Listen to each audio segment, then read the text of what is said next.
Stop getting stonewalled before the homeowner lets you up on the roof.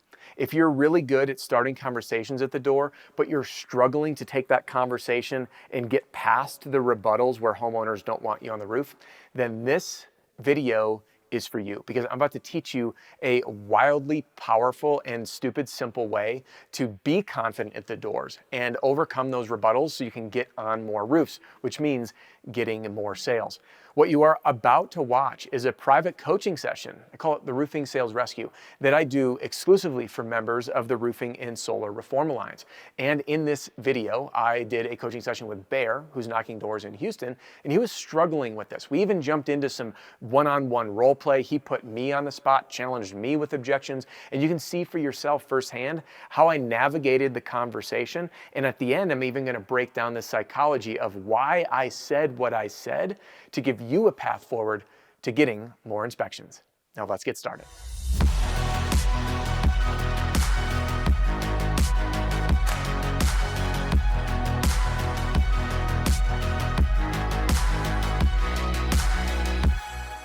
Bear, thanks for joining me, man. My dude, what's on your mind? What can we get into today? Yeah, so you know a little bit of my backstory. Yeah, I've been doing Windows for like 6 years prior to this. What you may not know is whenever we went to Denver last year, like literally as I'm about to get on the flight to come up there, I get a job offer from Abbott, which is in medical device sales, and had that on my mind the whole time we're at the conference. And I was kind of like, should I do this? I don't know. I thought about, Yeah. everybody knows the, lore behind medical device sales and what that's like. So I went after that. Wasn't what I thought it was going to be, Mm-hmm. and was like, you know what? I know what I can do, what I've done in the past, and so, but I hadn't done roofing, and that was part of what leaned into my decision with going that route. Was it's a new thing, anyways. Like maybe I should try med device sales, see if that works. But I'm obviously I'm back, and so I'm doing windows, and we also do roofing, siding, and gutters and stuff. So I guess my first like main question and like where I think I need the help the most is like I know how to sell. I've been a successful Mm-hmm. sales guy for a few Yeah. years now. So I've proven that I know what I'm doing. I Yeah. still have those moments of like, am I a good sales guy, right? But it's mainly with like roofing. I'm like, okay, how do I gain traction doing this? Because Houston's such an oversaturated market with Mm-hmm. roofers. Like differentiating myself at the door, overcoming kind of those rookie rebuttals that I think people kind of take for granted once you've been in it for a while, which I know takes time. And then also just like once I get on a roof, like being able to find the right kinds of damages to show people, like the right selling points that people actually like that hit home for homeowners. They're like, oh wow, like yeah, this is Yeah. important. Like I don't need to wait for a hailstorm that may never come. Like I need to get a roof now because Yeah. we can do insurance claims all day long with the best of them, but like where I think you can differentiate yourself is in those retail, moments. And so that's Yeah. what I want to kind of hang my hat on. Gotcha. So let's start at the top with one of them. So what I heard is differentiating yourself in the sea of competition is number one. Hmm. We also had, and actually I'm going to grab a couple of notes on this. Give Sure. me one sec. So we've got differentiating ourselves, differentiating. We have the question of common rebuttals, Hmm. and then which pictures of damage to show homeowners, specifically Yeah. on Like what? retail, Mhm. to get them to want to take action. Perfect. Cool. So let's start. Let's kind of chunk this into three different sections here. Number one, let's talk about differentiating yourself. First, I want to hear what the struggle is. How do you know that you need to do something different than what you're already doing? I guess because it feels like every time I go to someone's door, like I've knocked doors for 6 years now, so I know what Hmm. that's like. With what I was doing, it wasn't like quite door to door as what we're doing now with Sure. roofing. Like it was, if I went into a neighborhood with 200 homes, I might talk to 20 or 30 people. Like I'd select 20 or 30 homes versus like Right. talking knocking 300 doors and getting 20, 30 Yeah. people answer. And so getting over that, I don't know if it's just a mindset shift for me, or if it's homeowners see me knocking a neighbor's door and I see them pull in, then I go over to their house and knock their door, and they're like, Hmm. "Oh, here comes this guy knocking doors." Like because I was able to get over it with how we used to do things. It was like I really am not going door to door, but with Yeah. this, like that was kind of my big like icebreaker for most people was, hey, I'm not going door to door. Like, Yeah. talk to your neighbors. I'm talking to you. So I think getting over that hump, and then like getting them to like beyond just like the initial, like, hey, I'm a roofing guy. So is everybody else. Cool. I'm taking a couple notes here. So first, I'm glad that we started with this approach of figuring out where in your mind says I need to do something different. And the first thing I heard is very common, by the way, and I dealt with it myself, is when I got into the business, the idea of being a door-to-door salesperson is generally not a career path with a tremendous amount of honor and pride. In fact, it's Mm-hmm. usually the opposite. People are like ashamed of it. I'm not a door-to-door salesperson, or hey, I'm not here to sell you something. And when we look at like kids growing up and they're like, what do you want to be? I want to be a doctor, a lawyer, a scientist, like you'd wear that with honor. You go to out for drinks with strangers and they'd say, what do you do for a living? You're like, I'm a doctor. And then of course there's this commanding respect. But if you say I'm a door-to-door salesperson, the immediate response that people have to that is not generally one of pride and excitement. It's like, oh, you're one of those people. So I think a big shift is first internally is to realize that it is okay to do what you do and you're there to serve people. And what I've found is that somewhere between 7 and 9 out of 10 people who buy a roof when you show up at their house had no idea that they even had a problem to begin with. Mm-hmm. So the only way that you're going to be able to help them is by way of showing up at their house and helping them become aware of that problem, which brings us to what we'll talk about later on the damage side of things.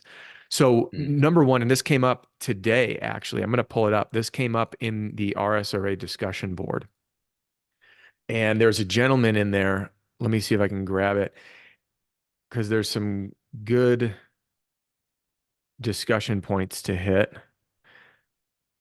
Yeah, and obviously, due to the fact of confidentiality, I'm not going to share all the details. But there's a gentleman who's new, and he says, what's the big thing that's holding me back? It's not sounding scripted or feeling like a shady salesperson.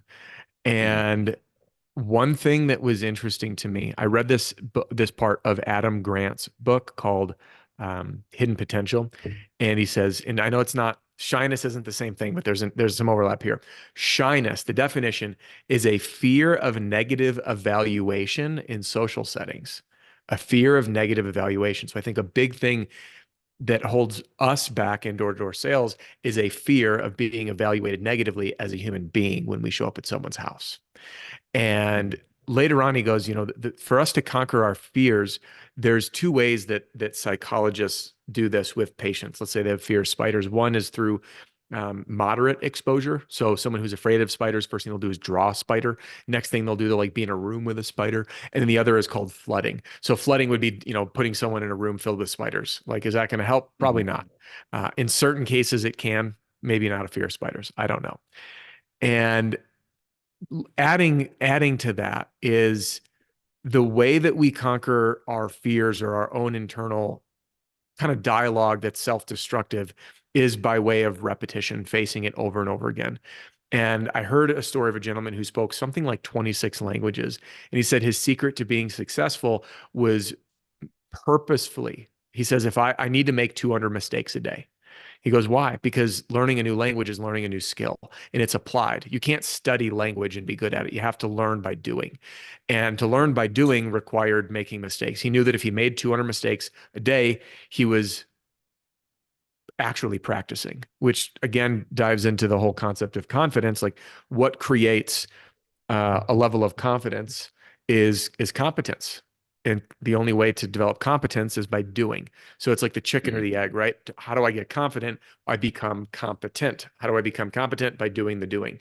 And I think at the end of the day, when I hear folks say, "Hey, I need to do something different. I need to stand out. I need to differentiate myself." I want to challenge you respectfully to say, I don't know if you need to do anything different other than tap into the confident ability that you have to serve the people that you're there to serve.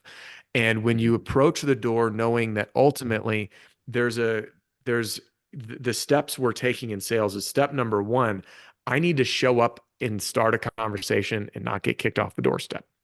Number Mm-hmm. two, I need to ask an open-ended question to get them talking as quick as I can, ideally feeding them getting them to feed me the information about where they're at in the process or in their level of awareness of the problem. And then number three, addressing that problem directly. And then number four, creating the need for me to get on the roof so I can then show them what I found. And then number five Mhm. is from that roof inspection, getting invited in the house. So everybody, and I mean this, and maybe it's not everybody, but I would say it's almost damn near everybody feels the same way that you're feeling, especially in Texas and competitive markets like Houston or Dallas. I got to do something different. But the truth is that homeowners haven't made a choice because the right person didn't show up that resonated with them. And just like dating, like, you can go on a lot of dates and have fun with different people that you're dating, but the one that you stick with that becomes a serious partner or that you get married to, it's the right one that crosses your path. So just because there's a sea of options out there doesn't mean they're the right for everyone. As my wife Sheena says, there's a lid for every pot. And I think that many of us overanalyze this need to be different as opposed to just identifying the problem that we solve and delivering a compelling message in a human way with Mhm. confidence at the door that it doesn't matter. And then letting go of the fact that other people are doing the same thing and letting go of your own ideas of being a door-to-door salesperson. Like, you're there to help and you're in home services. And I used to tell folks that, like, I am in home services. My job is to be out here serving people, because most of the, like 8 out of 10 of the roofs we replaced, the homeowner had no idea that the roof was damaged until they saw the photos and videos that I took with their own eyes, and they were their own judge. So that's Yeah. why we're out here doing this today, is of service. Well, so let me ask you this, because I don't know if my Mhm. problem is necessarily confidence or Mhm. fear of going door to door, because Sure. I've gotten over that. I feel like it was there 6 years ago, right? You go hit Yeah. your first door, and I mean, I still Mhm. get the butterflies hitting. That's part of why I Yeah. like it, Yeah. It's because it's fun, kind isn't of it? it's exciting. But I think maybe the confidence and like knowing what I'm talking about, because I'm still pretty new to this, and Hmm. so like, would you be willing to like almost like role play a scenario where like you're Absolutely. the guy knocking doors and I'm the homeowner? Because Yeah. where I run into issues, I think, is whenever I'm talking to somebody, I'm like, hey, I'm Daniel. I'm with Kynos. I've talked to some of your neighbors already, and Yeah. we're looking at people's roofs. I can tell your roof's getting really old. Like, I can see Yeah. that even with my untrained eye. And then from there, they're like, okay, so what? And I'm like, well, I want to go check it out, like, and show you what I'm finding. But like, I guess the next steps beyond there, like, I've had the opportunity to make contact with a few people and get their contact information, get Hmm. them say, hey, we want to get a roof inspection, Sure. talk about it. But like, I feel like I could up that percentage a little bit more, like my, Yeah. call it an appointment ratio or whatever, inspection ratio of how many people I talk to that actually let me do an inspection. Yeah. So like, when you do slap, you show up, let them know why you're there, ask an open-ended question, and then the present, that's the part that I'm like, okay, so like, how can I sharpen my presentation part Mm. to get them to like open up a little bit more? Because Yeah. I can show up, I can let them know why I'm there, I can ask them a quick question, I can talk to a wall for Yeah. 30 minutes, you know what I mean? But it's the present part that I want to be confident to where I can present it in a human way. Yep. Perfect. Let's do it. We'll jump into a role play and then we'll break it down. So I'll be the guy at the door. Sure. You be the homeowner. Spit whatever rebuttals you're experiencing, and we'll go from there. So Sure. knock, knock, knock on the door. Yeah. Hey, listen, my name's Adam. The reason I'm stopping by today, I'll cut right to it. I just left Peggy's house. We were looking at her roof.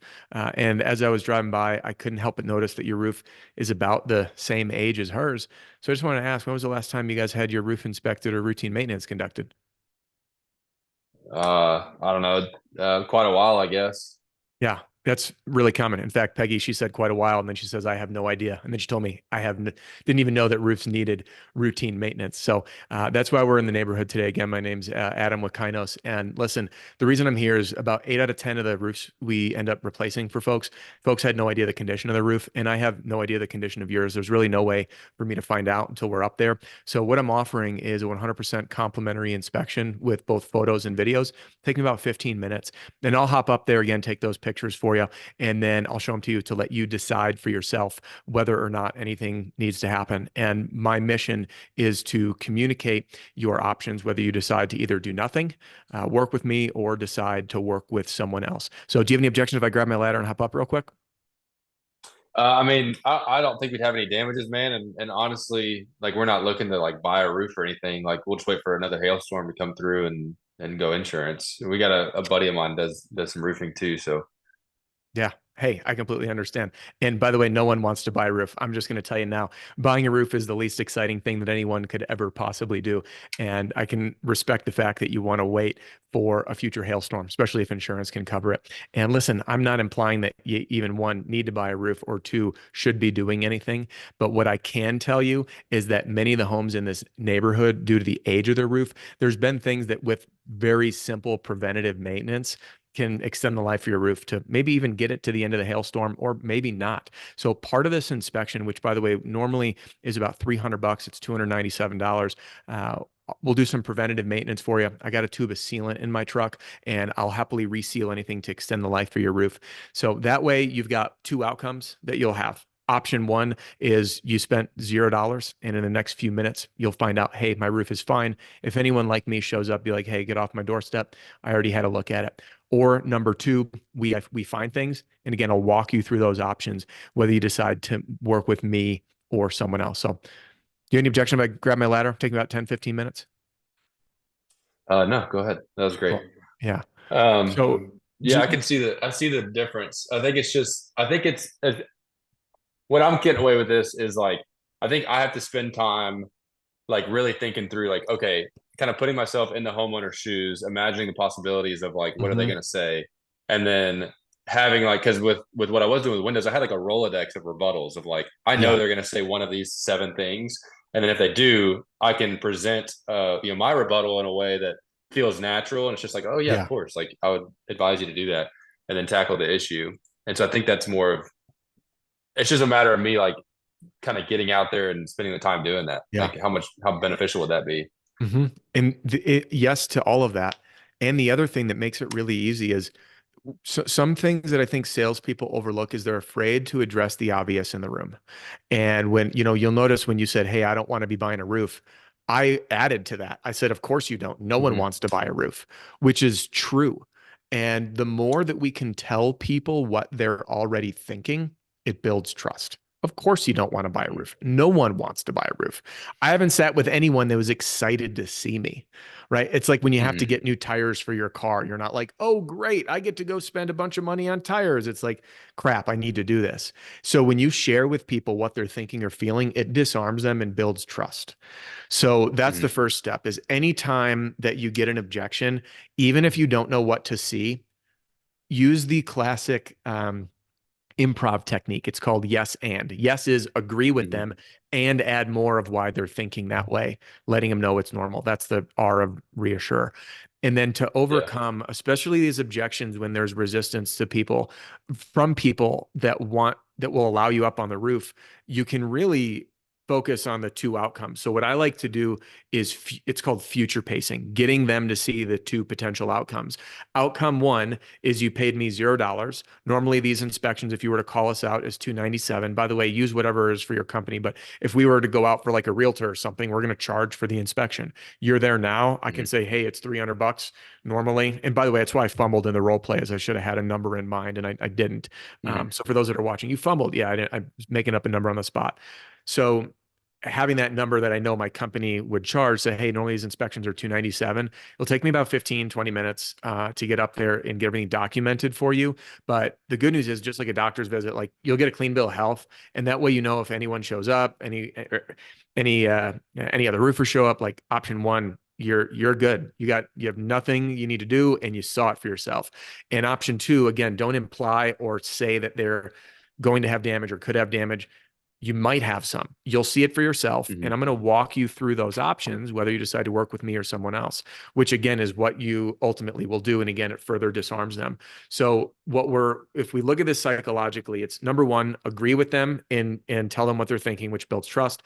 Number two, paint the two options, clean bill of health or their stuff. And then three, it's called risk reversal. So risk reversal means you have nothing to lose, right? Normally this is expensive. Today it's free, right? You're not Mm-hmm. required to buy anything from me. You got nothing to lose. So by kind of following that framework, I believe you're going to have more success getting on roofs. And then we can talk about transitioning to the house here in just a minute. Yeah. And I actually talking through that, like I think what I'm starting to realize is I think it's just gonna take time and effort on my end. Like Mhm. I think I took for granted the experience I had with Yeah. Windows of like this is really easy. And so it's like, I can just translate it right to roofs, and that's not the case. They're different industries. And so I think it's just me taking ownership of it, of like learning the process, learning the rebuttals. And then once I'm on the roof, like with the common rebuttals, that's just me. I need to put time in on that. With damages for retail, again, that's just me. I need to watch YouTube videos, watch your stuff, like figure out, okay, or watch John Yeah. Cenac stuff about what is damages, what's important to Yeah. homeowners, and do that.